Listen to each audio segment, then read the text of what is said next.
রাজবাড়ি বললেই বেশ একটা রাজকীয় ব্যাপার মনে হয়, তাই না?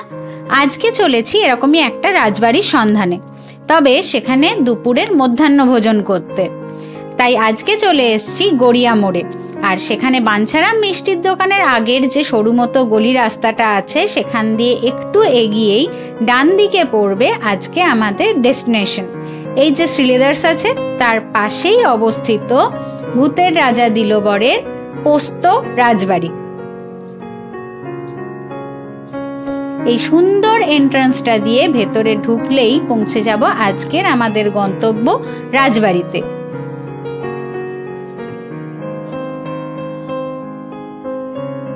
এই রাস্তা দিয়ে দোতলায় উঠতে হবে।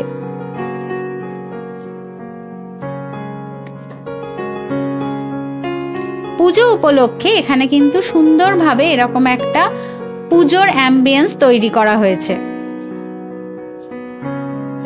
এই হলো প্রবেশপথের দরজা।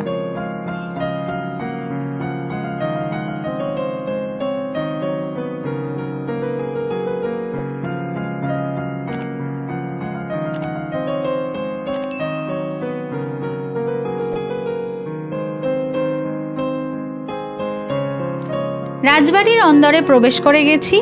এবার পালা এই সুন্দর সাজানো গোছানো রাজবাড়িটাকে ভালো করে দেখে নেওয়া। প্রথমেই সব থেকে মন বা নজর কাড়ে যেটা, সেটা হলো এখানে অবস্থিত এই দুর্গা মায়ের মূর্তিটা।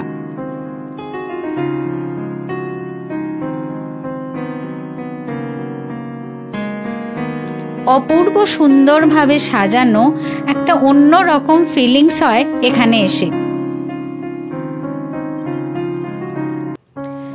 রাজবাড়ির পুরনো দিনের সেই অ্যাম্বিয়েন্স, তার সঙ্গে আধুনিকতার একটা মেলবন্ধন ঘটেছে এখানে।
এখানে খাবার সার্ভ করা হয় কাঁসার থালা গ্লাস বাটিতে, আর খাবার সার্ভ করার আগে কিন্তু এখানে এরকম প্রদীপ জ্বালিয়ে অভ্যর্থনা জানানো হয়েছিল। এই হলো এখানকার মেনু কার্ড। এখান থেকে যদিও আমি বুফে ট্রাই করেছি, তবুও এখানে তোমাদের জন্য মেনু কার্ডটা দেখিয়ে দিলাম। এখানে নানা রকম থালির অপশানও তোমরা পেয়ে যাবে। এখানে বুফের মেনুটা মাঝে মাঝে চেঞ্জ হয়, সেই জন্য এই বুফের মেনু সবসময় কিন্তু একরকম তোমরা নাও পেতে পারো। 799 এই বুফের প্রাইস, তার সঙ্গে 100 টাকা এক্সট্রা পে করলে পেয়ে যাবে আনলিমিটেড ভেটকি পাতুরি। এই হলো এখানকার বুফে সেকশন, যেখানে ছিল চিকেন পকোড়া, লুচি, তার আগে ছিল আম পান্না। এই হলো লুচি, এই হলো চিকেন পকোড়া।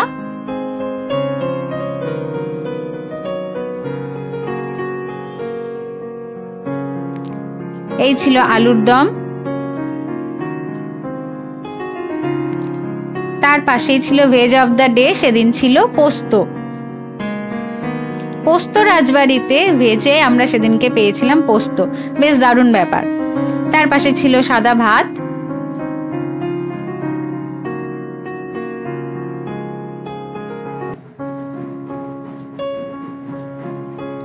এখানে ছিল রুই কালিয়া।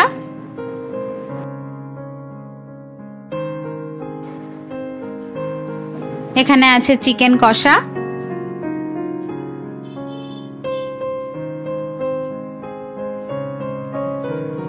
তার পাশে আছে মাটন কষা।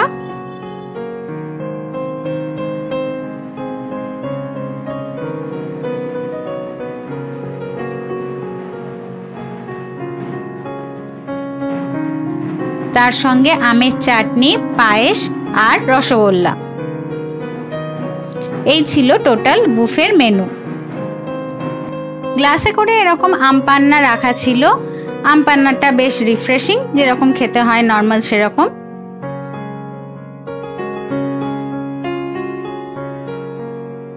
স্টার্টার হিসেবে এখানে একরকমই আইটেম ছিল, চিকেন পকোড়া, সেটা নিয়ে নিলাম, তার সঙ্গে সস। চিকেন পকোড়ার কোটিংটা খুবই পাতলা ছিল, পুরোটাই চিকেনে ভর্তি, খুব ক্রিস্পি, খেতে নর্মাল ঠিকঠাক যেরকম হয় চিকেন পকোড়া খেতে, সেরকম আলাদা করে বলার মতো কিছু নয়। এরপর নিয়েছি লুচি আলুর দম। কড়াইশুঁটি দেওয়া এই আলুর দমটা খেতে কিন্তু বেশ ভালো ছিল, হালকা মশলা, কিন্তু খেতে খুব ভালো ছিল। তারপর নিয়ে নিয়েছি ভাত, তার সঙ্গে পোস্ত, রাজবাড়ির স্পেশাল পোস্ত। এখানে দেখে বুঝতেই পারছো এই পোস্তটাতে পোস্তর পরিমাণ কতটা পরিমাণে দেওয়া আছে। শুধু আলু আর পোস্ত দিয়ে করা, খেতে যেরকম হয় বাঙালি মানেই পোস্তর স্বাদ জানে। পোস্তটা খেতে খুব ভালো ছিল, হালকা কাঁচা লঙ্কার ফ্লেভার ছিল। এরপরে রুই কালিয়া। এই রুই কালিয়াটার ক্ষেত্রে কিন্তু আমার অতটাও ভালো লাগেনি। মাছটা আমার যেন মনে হয়েছে এটা ফ্রেশ ছিল না। আর রুই কালিয়ার যে গ্রেভিটা ছিল সেই গ্রেভিটাও হালকা একটু বিস্বাদ মতো লেগেছে, খুব একটা ভালো খেতে না, মানে সমস্ত মশলাগুলোর পারফেক্ট ব্যালেন্সও হয়নি, খেতেও একটু বিস্বাদ, খুব একটা আমার কিন্তু ভালো লাগেনি। প্রথম কথা, মাছটা এখানে ফ্রেশ ছিল না। আগেই বলেছি 799 সঙ্গে এক্সট্রা 100 টাকা পে করলে পেয়ে যাবে আনলিমিটেড ভেটকি পাতুরি। আমিও এখানে এক্সট্রা 100 টাকা পে করে অর্ডার করেছিলাম এই আনলিমিটেড ভেটকি পাতুরি। এই ভেটকি পাতুরিটার সাইজটা যে খুব বেশি বড় ছিল সেরকম বলবো না, নর্মাল মিডিয়াম যে সাইজ, কিন্তু এই ক্ষেত্রেও আমি একটু আশাহত হয়েছি, কারণ এক্ষেত্রেও মাছটা কিন্তু ফ্রেশ ছিল না।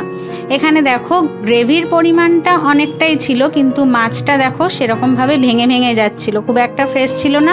আর এটার টেস্টটাও ভালো ছিল না, মাছটা যে খুব একটা ভালো না সেটা কিন্তু টেস্ট থেকেই বোঝা যাচ্ছিল। আর গ্রেভিটা একটুখানি শুকনো শুকনো ছিল। এরপর ছিল চিকেন কষা। চিকেন কষাটা ওয়েল কুকড হয়েছিল, কিন্তু টেস্ট খুব যে ভালো ছিল সেরকম না, ভালো সেদ্ধ হয়েছিল, দেখতেই পাচ্ছ টানতেই ছিঁড়ে যাচ্ছিল খেতে। এরপর ছিল মাটন কষা। মাটনটা খুব ভালো সেদ্ধ হয়েছিল, এটা কিন্তু খেতে সত্যিই খুব ভালো ছিল, সমস্ত মশলাগুলোর পারফেক্ট ব্যালেন্স ছিল, এটা খেতে খুবই ভালো লেগেছে। যতটা স্পাইসি ছিল ততটাও নয়, খেতে খুবই ভালো ছিল। এরপর শেষ পাতে ডেজার্টে ছিল চাটনি আর পাঁপড়, আমের চাটনি দেওয়া হয়েছিল, মিষ্টির পরিমাণটা একটু বেশি, আর একটু টক ঠক হলে মনে হয় বেশি ভালো লাগতো খেতে। তো ঠিক আছে, এটা খেতে ভালোই লাগলো। তারপর ছিল পায়েস আর মিষ্টি। বুফেতে সাধারণত পায়েস খুব কম জায়গায় দেখা যায়, এখানে এরকম ঘন পায়েস ছিল। পায়েসটা খেতে যেরকম হয় নর্মালি, খুব ভালো, পারফেক্ট মিষ্টি, খেতে খুবই ভালো। তারপরে রসগোল্লা বেশ সফট ছিল। এই ছিল আজকে ওভারঅল রিভিউ। সবশেষে বিলটাও অ্যাটাচ করে দিলাম, দেখে নিও। আর ভিডিওটা ভালো লাগলে একটা লাইক করে দিও, কমেন্ট করে জানিও কেমন লাগলো। আর চ্যানেলে নতুন হলে চ্যানেলটা সাবস্ক্রাইব করে দিও। Thank you.